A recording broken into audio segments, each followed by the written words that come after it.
Tonight, I realize we've had many, many opportunities to talk about lots of things over the years. But the two things we've never really talked about are God's compassion and God's big nose, which comes straight out of the Torah. You have to sing. I'm not making this up, but I want us to talk about both of those things, the Shnaz on the Holy One and compassion. Every time we get ready to read from the Torah throughout this holiday season, we add special lines that are known as the Yud Gimel Midot HaRachamim, the 13 attributes of mercy. And they're taken from the book of Exodus. You know them. I know you know them. And we say them again and again and again. We just never talk about them. It comes from a terrible time in Israel's history. We as a people have just been brought out of Egypt with miracles and special effects and all kinds of divine intervention. We've seen the sea split. We've seen a series of plagues that have brought Egypt to its knees. We're brought across to dry land, and then not 40 days in, Moses goes up to receive the Ten Commandments in what is supposed to be the pinnacle of Jewish civilization. And what do we do down below? We pressure Aaron to make for us an idolatrous golden calf. And Moses responds with rage, as does God. And in pleading with God to forgive us, Moses keeps saying, show me your essence, show me your presence, so that I can know we can go on with this journey. And so God passes before him and says the famous words, Adonai, Adonai, El Rachum Vechanun, Erech Apayim V'Rav Chesed Ve'emet. God, God, compassionate and gracious, slow to anger, abounding in kindness and faithfulness. Notzer Chesed La'alafim, Noseh Avon V'Fesha L'V'Chata V'Nakeh. Extending kindness to the 1,000th generation, forgiving iniquity, transgression, and sin. And we're told, both in the Torah and in the Talmud, that when we remind God of those attributes, that God will be inclined to forgive us. That's why tomorrow, before we read the Torah, we will say, Adonai, Adonai, El Rachum V'Chanun. Because Torah reading is a prayer. It's an offering of ourselves and an opening of our minds to God's presence, and we hope that God will open to us as well. Now, there's a wonderful image in the Talmud beloved by all cantors, I assume by this one as well, which is that when Moses asked God to recite whatever it was that would let us get forgiveness, God appeared to him like a chazan. Notice, poofy hat and all. God appears wrapped in a talit, and God recites these prayers and says, whenever the children of Israel sin, let them act before me in accordance with these words. So we also wrap ourselves in talitot, in prayer shawls, and we also shout back to God what God told us to say. Think about what that says about us and about God. We are so dependent that God has to feed us the lines. And God is so eager to love us that God tells us what it takes to be forgiven. Just like a parent with a young child. They're so full of life, on cue, and that life fills us with delight. Even if we have to tell them to stop, we're delighted at how vital they are and what they bring to us.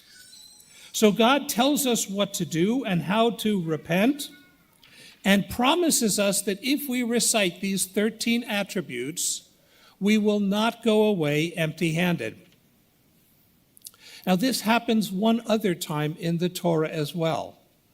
There's a second time where God gets so angry at the children of Israel that God says to Moses, "Step away from them, I'm going to wipe them out." And what do? We quote the 13 Midot back to God. Hey, wait a minute. Aren't you the guy who is Chanun v'Rachum? Aren't you supposed to forgive us? And God responds, Vayomer Adonai salachta kidvarecha. I forgive you as you have said, which was really as God had told us to say. Now, it doesn't say that we're supposed to say the words. What it actually says is, we shall ya'asu, we shall do them. So I want to ask you, tomorrow when we read these words, ask yourself how well they describe you. You are made in God's image. So when God lays out compassionate, merciful, long-suffering, patient, able to forgive, God is telling us what we are meant to be, us. And so it's not just when God hears us saying those words, when God sees us being patient with each other, being forgiving with each other, loving with each other, then God says, oh yeah, my children are reminding me who I'm supposed to be as well. We are invited to be God's role models, no less than God is invited to be ours. But this year, one of my rabbinical students, a young man named Joey Abels, reminded me of something I hadn't noticed before. God is described as Erech Apayim. You may not have thought about this before either, but an af is a nose. And so saying that God is Erech Apayim is that God has a really big one. Nose, that is. This, of course, invites all kind of Jimmy Durante jokes that I, being a holy man, am going to rise above. But they're all flying in my head right now, I promise you. How big was his nose? Well, his nose was, finish it yourself. Big noses have the advantage of coming into the room long before the person whose face they're on comes into the room. Not unlike my pregnant and beautiful daughter's belly. Thank you. And so what it says is that God's appearance has a delay. There's a lag time between when you say something to God and it makes it past the nose all the way to the face. And during that lag time, God is able to say, do I really want to get upset about this? Is this worth it, or should I just let it go? And so we are invited to be Erech Apayim, big nose people. We are expected to be able to create some lag time between our offense and our doing something about the offense, hoping that in that space of time, maybe we'll think better of it. How much does it really matter after all?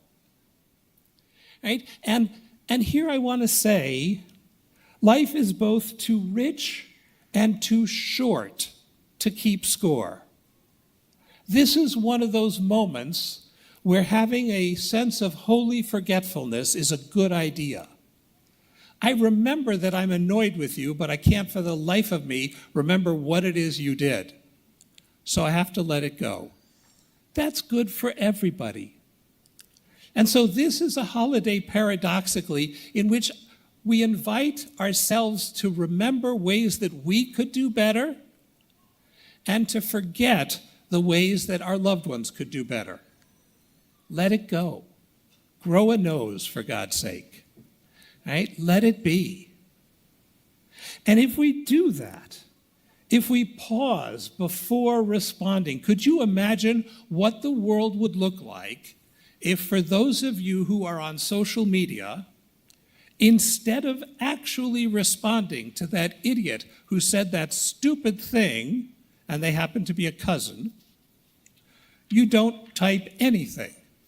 You go get a cup of coffee, you pet the dog, you throw a football, do whatever it is you need to do, but don't respond. Because by the time you come back, you'll realize it's not worth it. What if we assume that the motives of other people are not necessarily our own? So I will tell you that one of the many things I adore about my wonderful wife is that she has a laser-like focus on the task ahead. And that's why she gets so much done. It's why she's so incredible in the world, and it also is why, if she's leaving the house to go to work, don't expect a kiss. Until fairly recently, that seems to have changed. Thumbs up. But for many years, I had to stand at the open door, watching her go into the car, and think, it doesn't mean what it would mean if it were me. Me, if I walk out of the house without saying goodbye, there's trouble brewing. Alana is being called to save American democracy in the Justice Department. So she's a little focused, okay? What if we give everyone the benefit of the doubt? What if we assume that when they didn't act the way we think you should act, it wasn't for why we wouldn't act that way, it was for an actually legitimate reason? If we could do that, imagine how much nicer our lives would be. What if instead of responding as though we know why someone did something we don't agree with, we came to them with curiosity? Tell me what you were thinking. Tell me what inspired you to respond that way. What did that mean to you? And then that invites them to be curious too. Why? How did you hear it? If we could train ourselves, now that we are big-nosed people, if we could train ourselves to respond to each other with curiosity and open-mindedness, we could actually learn a lot about each other. That, I think, would make the world a better place too. And then finally, our tradition teaches us Dan l'chaf zchut. Anytime you can interpret someone else's behavior or lack of behavior in a good way or a bad way, go for the good way. You don't spend anything extra, and you'll sleep better at night. So the more we can give each other credit, the more we are able to show resilience and forbearance. On this Yom Kippur, let's take 24 hours to think about the way we are, all of us, and for very good reason, just on the brink of snapping. The world has not been good to us. The way people are having their arguments in public is fraying the kind of social fabric democracies require. I don't care what side of whatever issue you're on. I want to be able to learn from you. I want us to be able to talk together. But you can't do that in contemporary America. Everybody is too busy winning or feeling assaulted. But what if we become God's army? What if we see that just as the Holy One looks at our flaws, looks at our shortcomings, and then pauses a beat before responding, maybe we can learn to do that too. And in that way, we can lower the volume in our own community and in the broader community, and we can be more children of God than they were before we started to put in the effort. Chag Sameach.